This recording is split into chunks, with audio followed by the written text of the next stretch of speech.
مشکور ہوں جویریہ صدیق صاحبہ کا، آپ کے تمام دوستوں کا کہ انہوں نے ہمیں یہاں بلایا۔ جویریہ بی بی، آپ کے شوہر کو خدا زندہ رکھے، یا ان کی مغفرت کی دعائیں ہوتی رہیں۔ ہم مسلمان ہیں اور قرآن کریم واضح طور پہ کہتا ہے کہ آپ شہید کو مردہ نہ کہیں، وہ زندہ ہے اور ان کو باقاعدہ رزق دیا جاتا ہے۔ یہ قرآن کی آیات ہے۔ شہید کی جو موت ہے وہ قوم کی آیات ہے، لوگ بہت سارے وہ کرتے ہیں۔ میں بھی ایک شہید صحافی کا بیٹا ہوں، آپ ایک شہید صحافی کی بیوہ ہیں۔ عبدالصمد اشرقزئی میرے والد تھے، نہ انہوں نے کسی سیاستدان کو دیکھا تھا، نہ وہ کسی ایسے آدمی سے ملے تھے جو سیاست کی پارٹیاں بنانے کا علم انہیں سکھا تھا۔ گھر پہ انہوں نے عالموں سے بہت ساری کتابیں اسلام کی پڑھی تھیں، عالم فاضل آدمی بن گئے تھے۔ وہ کہتے ہیں جب میں آیا، میں اپنی سوسائٹی میں دیکھا، میں نے اپنی سوسائٹی میں جو بربادی ہو رہی ہے، بد اخلاقی اور بہت ساری کمزوریاں، تو مجھے اپنے اندر کی روشنی نے یہ بتایا کہ یہ خارجی حکمرانی کا نتیجہ ہے۔ جب تک ہم اس خارجی حکمرانی کے خلاف نہیں اٹھیں گے، تب تک ہماری یہ بربادی سارے اس وقت ہندوستان تھا، ان کی پیدائش 1907 ہے۔ پہلی جو انہوں نے کوشش کی، 4-5 آدمی تھے، اپنی مسجد میں رات کو، پشتون علاقوں میں یہ رائج ہے کہ تراویح کے بعد رمضان مبارک میں تبارک الذی بیدہ الملک، اس کی وہ ایک طالب علم وہ کرتا ہے۔ تو انہوں نے اپنی مسجد کے امام سے کہا کہ بہتر ہوگا کہ یہاں 1-2 آیت پڑھ کے سنائی جائیں تاکہ لوگوں کو پتہ چلے۔ شاید پیش امام ان کے درمیان انڈرسٹینڈنگ تھی۔ پیش امام نے کہا کہ میری تیاری نہیں ہے، آپ بسم اللہ کریں۔ ہمارا گاؤں کوئٹہ شہر سے 50 میل دور ہے۔ رات کو ایک آیت مبارک عبدالصمد خان اشرقزئی نے تلاوت کی، اس کا ترجمہ کیا۔ دوسرے دن پولیٹیکل ایجنٹ ہمارے گاؤں پہنچ گیا تھا کہ رات کو مسجد میں کیا ہو رہا تھا۔ لوگوں نے کہا مسجد میں تو سوائے اس کی کہ عبدالصمد اشرقزئی نے ایک آیت مبارک کا ترجمہ کیا، تو انہوں نے کہا کہ نہیں، یہ کام مولوی کا ہے۔ وہ کون ہے جو یہ کام کرتا ہے؟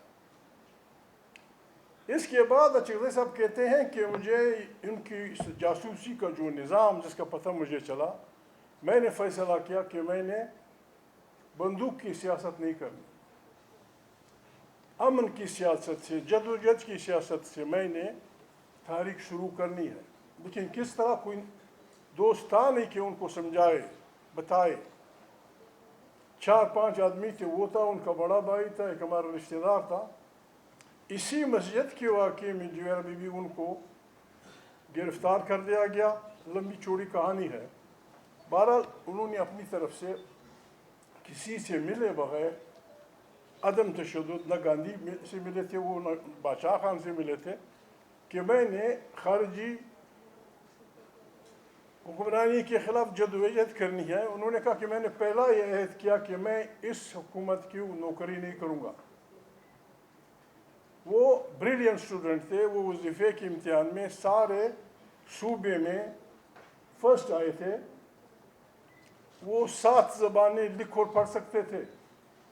کسی یونیورسٹی میں داخلہ نہیں لیا تھا، کہیں وہ نہیں کیا تھا۔ انہوں نے جب یہ تحریک شروع کی، ان کو گرفتار کیا گیا۔ یہ ان کی عمر 22 سال تھی۔ 22 سال میں بغیر لیڈر کے انہوں نے اپنی تحریک شروع کی 1973 تک۔ 1973 میں اپنے گھر میں 2 بم کے پھینکنے کے نتیجے میں وہ شہید ہوئے۔ انہوں نے، جویریہ بی بی، انہوں نے بلوچستان میں پہلا چھاپا خانہ 1938 میں قائم کیا اور پہلا اخبار افروزہ اخبار انہوں نے جاری کیا برٹش بلوچستان میں کوئٹہ میں. اس کا نام رکھا استقلال، آزادی. تو اس لحاظ سے میرے آپ کے رشتے مشترکہ لگتے ہیں. آپ کا شوہر شہید ہوا صحافی کی حیثیت سے، میرا والد صحافی کے ساتھ ساتھ پھر سیاسی میدان میں بھی تھے، تو ہمارا قدر مشترک وہ ہے. بات یہ ہے یہاں عالم فاضل لوگ بیٹھے ہیں، ان کے سامنے لمبی چوڑی باتیں کرنا بری بات ہے. میرے خیال میں حق و باطل کی جنگ اس دن شروع ہوئی جب پہلے انسان نے نو کہا، جب پہلے انسان نے طاقت کے سامنے نو کہا، اس دن سے یہ جنگ جاری ہے. اور اس پہ قرآن کریم کی گواہی موجود ہے کہ حق و باطل کی یہ لڑائی جاری رہے گی اور حق جیتے گا اور باطل ہارے گا. دوسری بات، دنیا کے جتنی پیغمبر گزرے ہیں، نبی گزرے ہیں، رسول گزرے ہیں، 1,00,000 سے بھی زیادہ، ان کی زبانیں مختلف تھیں، ان کے پیغامات مختلف تھے. کوئی قبیلے کے لیے تھا، کوئی علاقے کے لیے تھا، کوئی فلانے کے لیے تھا. لیکن ایک چیز یقیناً ہم لوگوں نے نوٹ کی ہوگی، ایک چیز ان سب میں قدر مشترک تھی کہ وہ ظالم حکمران کے سامنے کھڑے ہوئے. ظالم حکمران ایسے بھی نہیں جو ہمارے یہ بلا ہے جو کچھ بھی نہیں ہے. ظالم حکمران نمرود جیسے، ظالم حکمران فرعون جیسے. حق گوئی بے واقعی کی جنگ اس وقت سے شروع ہوئی ہے.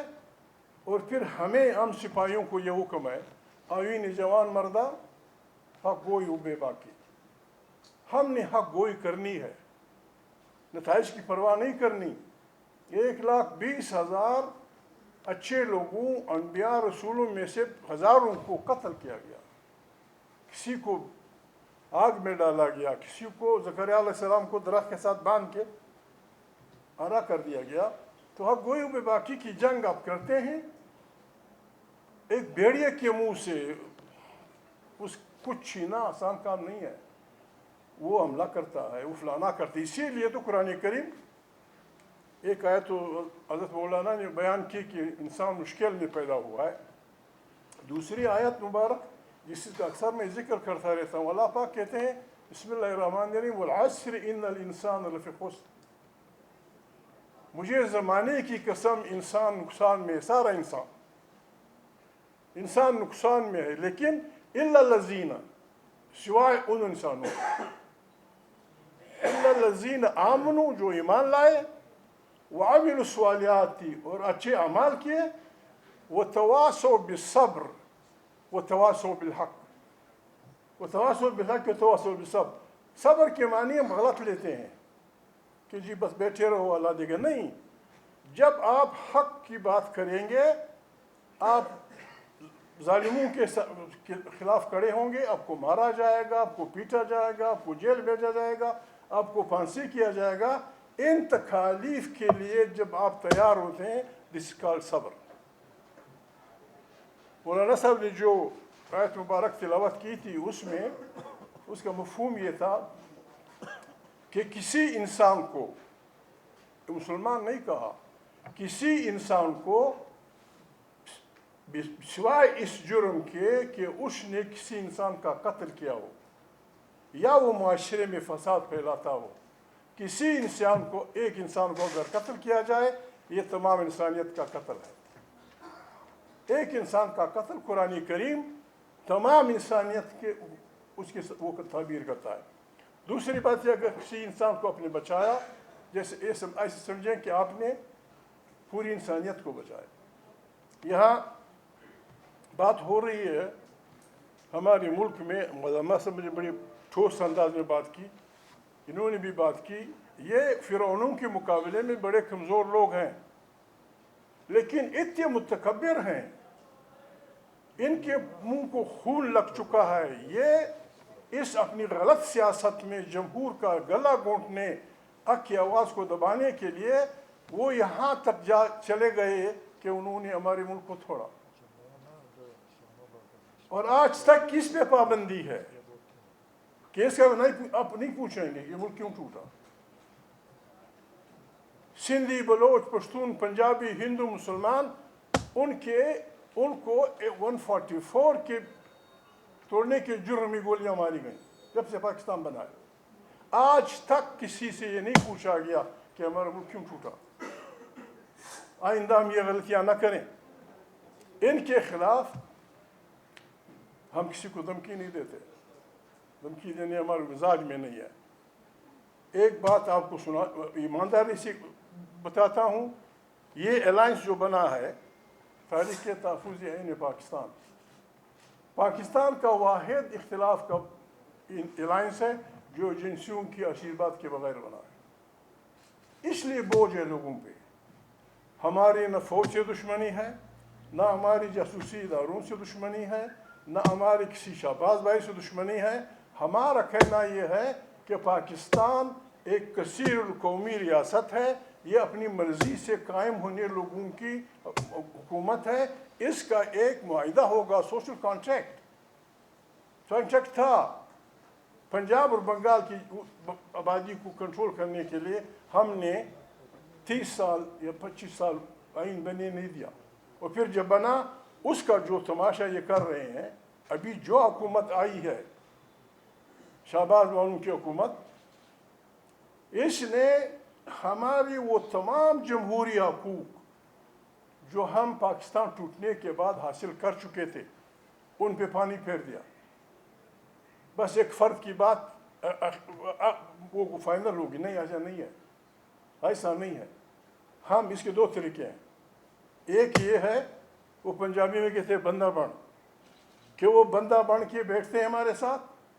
ہمارے کوئی باپ دادا کا وہ ایجنڈا نہیں ہے. آئین کی بالادستی ہوگی، ایک پیسہ الیکشن کمیشن جو ایمانداری سے الیکشن کرائے وہ ہوگا، جو پارٹی جیتے گی اس کی حکمرانی ہوگی. پاکستان کی پارلیمنٹ طاقت کا سرچشمہ ہوگی. تمام پالیسیاں اس سے اوریجنیٹ ہوں گی.